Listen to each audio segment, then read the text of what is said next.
নমস্কার বন্ধুরা, জয় শ্রীরাম, জয় সীতারাম, জয় জয় হনুমান, জয় বাগেশ্বর ধাম সরকার।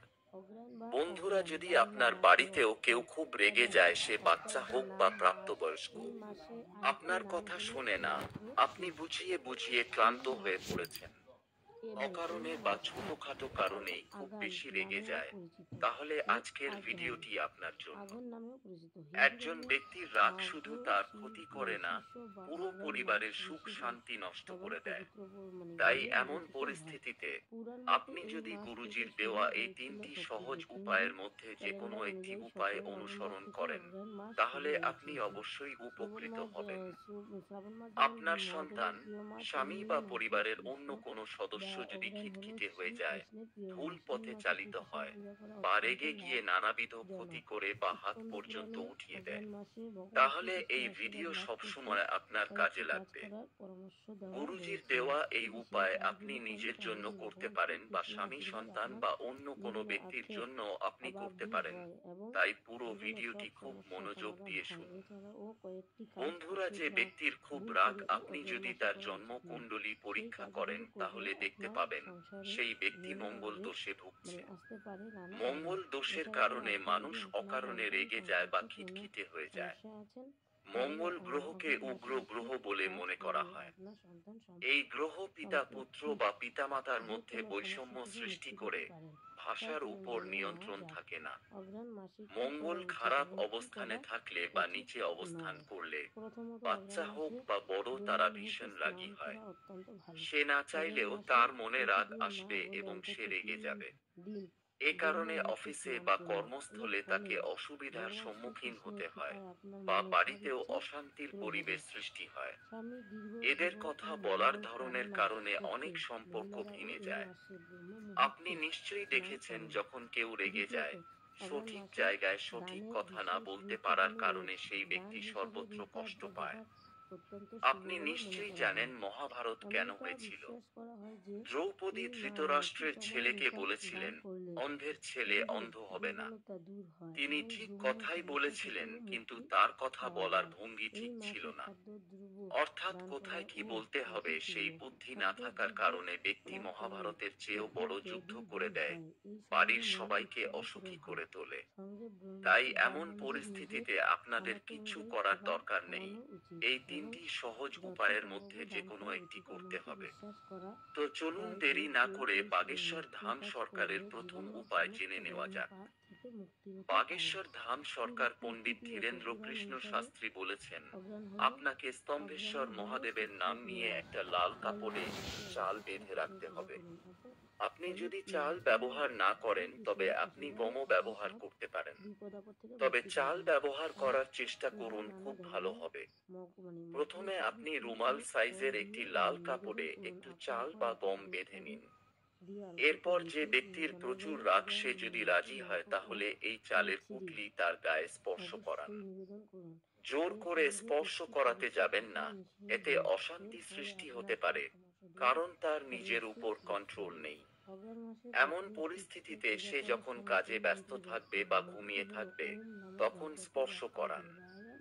এরপর স্তম্ভেশ্বর মহাদেবের নাম নিয়ে এই চালের পুঁটলি গোপনে যে কোনো শিব মন্দিরে রেখে ফিরে আসবেন। গুরুজি বলেছেন যে এই উপায় করলে আপনার স্বামী, সন্তান বা যে কোনো ব্যক্তির গ্রহের পরিস্থিতি শুভ হবে। সে যদি আপনার কথা না শোনে এবং প্রচুর রাগ করে, তাহলে স্তম্ভেশ্বর মহাদেব তাকে সৎ বুদ্ধি দেবেন এবং ধীরে ধীরে তার রাগ কমে যাবে। একবার এই উপায় অবশ্যই চেষ্টা করে দেখুন। আপনি যদি এই উপায় করতে অক্ষম হন, তবে গুরুজির আরেকটি উপায় বলছি, চেষ্টা করতে পারেন।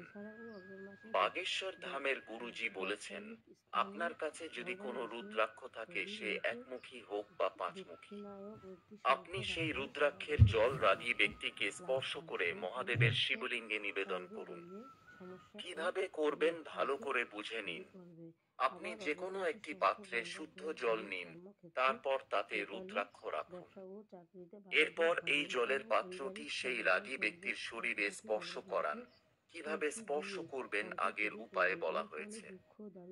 স্পর্শ করার পর সেই পাত্র থেকে রুদ্রাক্ষ বের করে নিন। এরপর এই জল যে কোনো শিব মন্দিরে গিয়ে শিবলিঙ্গে নিবেদন করুন। নিবেদন করার সময় আপনার স্বামী হোক বা সন্তান, যার জন্য আপনি এই উপায় করছেন, তার নাম ও গোত্র বলুন এবং তার রাগ কমানোর জন্য প্রার্থনা করুন। এরপর যে পাত্র থেকে আপনি জল নিবেদন করছেন সেই পাত্রে একটু জল ফিরিয়ে আনুন এবং যে ব্যক্তি বেশি রাগ করে, আজে বাজে কথা বলে বা হাত পর্যন্ত উঠিয়ে দেয়, তাকে প্রসাদ হিসেবে পান করান। আপনি তাকে জানিয়ে বা না জানিয়ে পান করাতে পারেন। এতে করে আপনি দেখতে পাবেন ধীরে ধীরে তার আচরণে পার্থক্য দেখা দেবে, রাগ কমে যাবে এবং সে জীবনে নতুন দিশা ও গতি পাবে। তার মধ্যে শুভ বুদ্ধি আসতে শুরু করবে এবং তার মঙ্গলের অবস্থান শক্তিশালী হবে। তো এটি ছিল দ্বিতীয় উপায়। আপনি যদি এই উপায়টি করতে সক্ষম না হন তাহলে তৃতীয় উপায় চেষ্টা করতে পারেন। তৃতীয় উপায়ে গুরুজি বলেছেন লাল চন্দনের কথা। লাল চন্দন মঙ্গল গ্রহের সাথে সম্পর্কিত।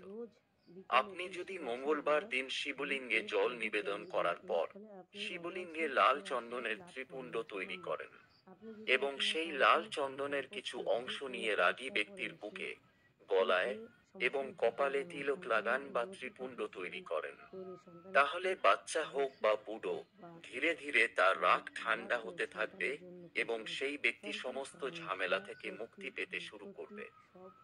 তো বন্ধুরা, এই ছিল বাগেশ্বর ধাম সরকার পণ্ডিত ধীরেন্দ্র কৃষ্ণ শাস্ত্রীর বলা রাগ কমানোর 3টি উপায়। আপনি আপনার সুবিধা অনুযায়ী যে কোনো একটি উপায় চেষ্টা করলে যে কোনো ব্যক্তির রাগ তার নিয়ন্ত্রণে থাকবে। আর আপনি যদি এই উপায়গুলির কোনোটাই করতে সক্ষম না হন, তবে আমরা জ্যোতিষশাস্ত্র থেকে রাগ কমানোর কয়েকটি সহজ উপায় বলছি, চেষ্টা করে দেখতে পারেন। 1. জ্যোতিষ শাস্ত্র অনুযায়ী কোনো ব্যক্তি যদি কথায় কথায় রেগে যায়, তাহলে তার রাগ নিয়ন্ত্রণে রাখার জন্য রূপোর আংটি ধারণ করা উচিত। রূপো মন শান্ত করে, পাশাপাশি চন্দ্র দোষ দূর করে। 2. প্রতিদিন নিয়ম মেনে হনুমান চালিসা পাঠ করলে শুধু মঙ্গলই শান্ত হবে না, বরং রাগও নিয়ন্ত্রণে রাখা যায়। এই উপায়ে আপনি খুব সহজেই আপনার রাগ নিয়ন্ত্রণে রাখতে পারেন। 3. সকালে ঘুম থেকে ওঠার পর সবার আগে ধরিত্রীকে প্রণাম করুন, তারপর ডান পা সবার আগে মেঝেতে রাখবেন। বিছানা ছেড়ে ওঠার পর অন্তত 15 মিনিট কারো সঙ্গে কথা বলবেন না। এর প্রভাবে আপনার রাগ কমতে পারে এবং মনে শান্তিও আসতে পারে। তো বন্ধুরা, আজকের ভিডিও এখানেই শেষ করছি। এই ভিডিও যদি উপকারী বলে মনে করেন তাহলে ভিডিওতে লাইক করে আমাদের চ্যানেলটি সাবস্ক্রাইব করে রাখুন। এছাড়াও বন্ধুদের সাথে শেয়ার করুন এই ভিডিও, যাতে তারাও উপকৃত হতে পারে। ভিডিও দেখার জন্য অসংখ্য ধন্যবাদ। ভালো থাকবেন।